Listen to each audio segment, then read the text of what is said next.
Entrepreneurs in Norfolk are signing leases right now for locations where a dispensary can never legally open. On paper, Virginia allows cannabis retail under state law. But inside Norfolk's zoning code, overlapping buffer zones quietly block entire neighborhoods. And here's the unresolved issue: some of those restrictions are not obvious until after money has already changed hands. That's where outcomes begin to diverge. Because what looks commercially viable from the sidewalk can be legally impossible under municipal mapping rules. And later, we're going to walk through a real-world scenario where one measurement, just one, changes everything.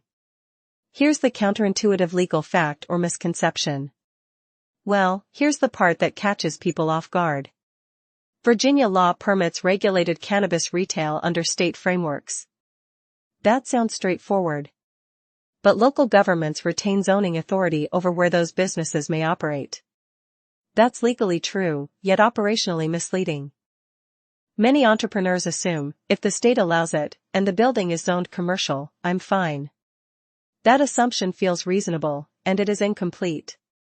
Because zoning is not about what category a building sits in. It's about what surrounds it. Let's challenge a belief. Most viewers believe the biggest hurdle is licensing. It isn't. Licensing is competitive and complex, yes, but zoning is binary. Either your address complies, or it does not. And once a lease is signed in a prohibited zone, no state approval can fix that. This is where most people stop learning, and where problems start. I'm speaking today as a Virginia-focused cannabis regulatory analyst. We examine state statutes, municipal ordinances, and enforcement frameworks, specifically how they apply here in Norfolk and the broader Hampton Roads region. This video is educational and compliance-focused. We do not promote cannabis use, sales, or business activity. We analyze legal structure and governance. Welcome to Norfolk, Virginia Cannabis Hub, where we focus on Virginia-specific cannabis law, local governance, and regulatory clarity, so residents, business owners, and communities understand what the law actually says, not just what headlines suggest. Today we're unpacking Norfolk zoning laws and where you actually cannot open a new dispensary, even if the building looks perfect. Here's the context. So, how did we get here? Virginia moved toward regulated cannabis frameworks in phases. State-level reform created legal pathways. But municipalities retained land use authority. That means Norfolk City Council controls zoning overlays, buffer distances, and use classifications. And that's where the confusion starts. State reform gave the appearance of broad access. Local zoning narrowed it. Overlay districts. Historic preservation corridors. School proximity rules. Religious institution buffers. Residential adjacency limitations. Individually, each restriction sounds reasonable. Together, they overlap. And when buffer circles intersect on a map, they create what planners sometimes call dead zones. That term isn't dramatic, it's geometric. Here's the legal explanation. Norfolk's zoning framework uses use permit classifications and distance requirements from sensitive uses. Sensitive uses typically include K-12 schools, daycare centers, public parks, and houses of worship. Measurement is often taken property line to property line, not door to door. That distinction matters. Let me rephrase that. If a school's property boundary extends farther than the building footprint, the buffer begins at that outer edge. So what appears distant on a street map may actually fall within the prohibited radius. And this is where people get surprised later. Because commercial corridors that look ideal, high traffic, retail visibility, may fall inside multiple overlapping radii. The law says one thing. Enforcement says another.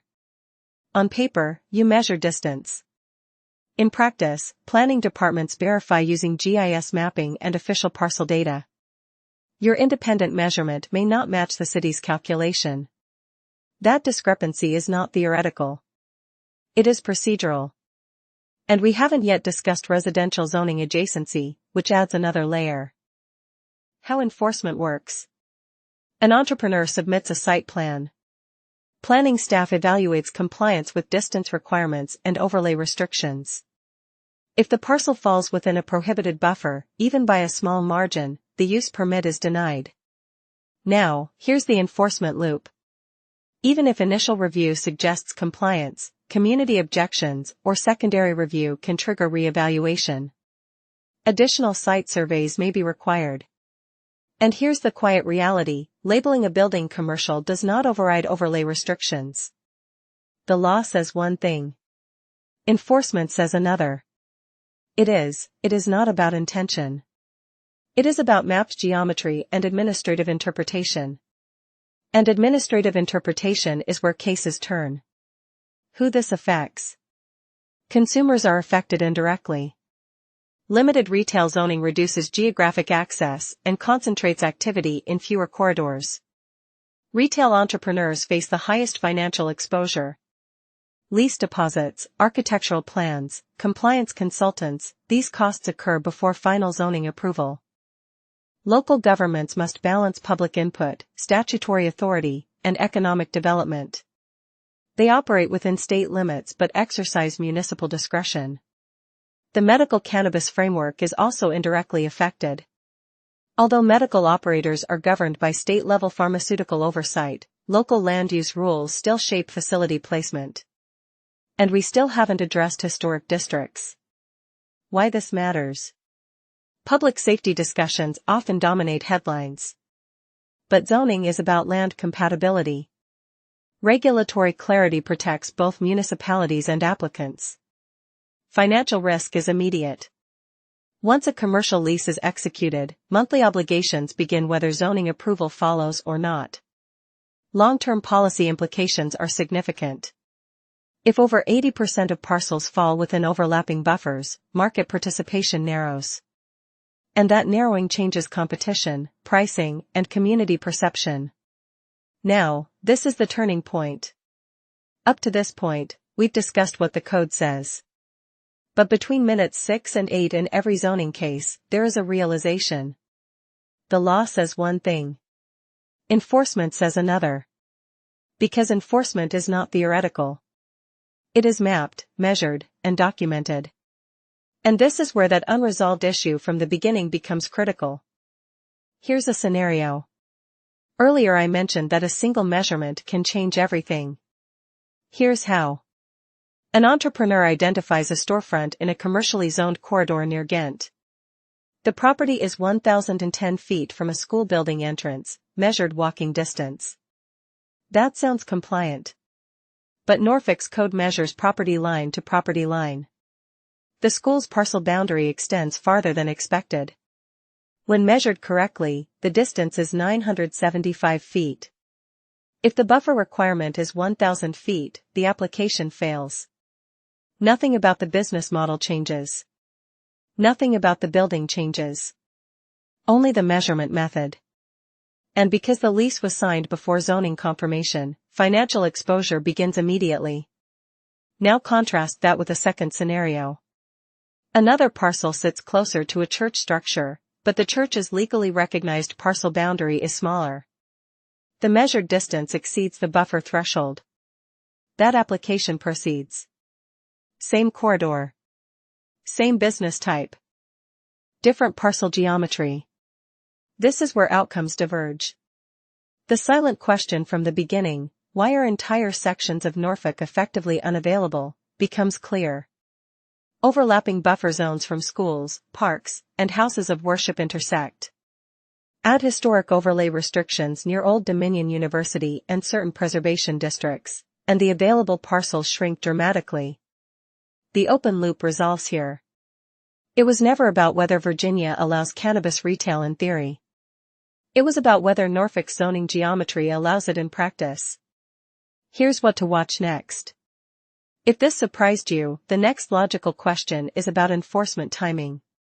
When does zoning verification become binding? Is it pre-application, conditional approval, or post-lease? That distinction determines financial risk.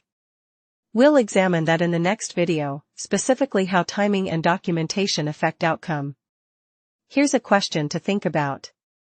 If local zoning can legally reduce eligible parcels to a small fraction of the city, should entrepreneurs focus on retail at all, or consider alternative regulated models that face fewer land use barriers? I'm interested in your perspective, especially from those familiar with Norfolk planning procedures. Share which Virginia cannabis compliance topics you want analyzed next.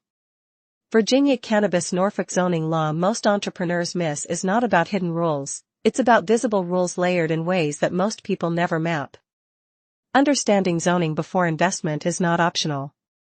It is foundational. Like, comment, and subscribe if you value Virginia-specific legal clarity. Join the Norfolk City cannabis community for deeper discussion and document breakdowns.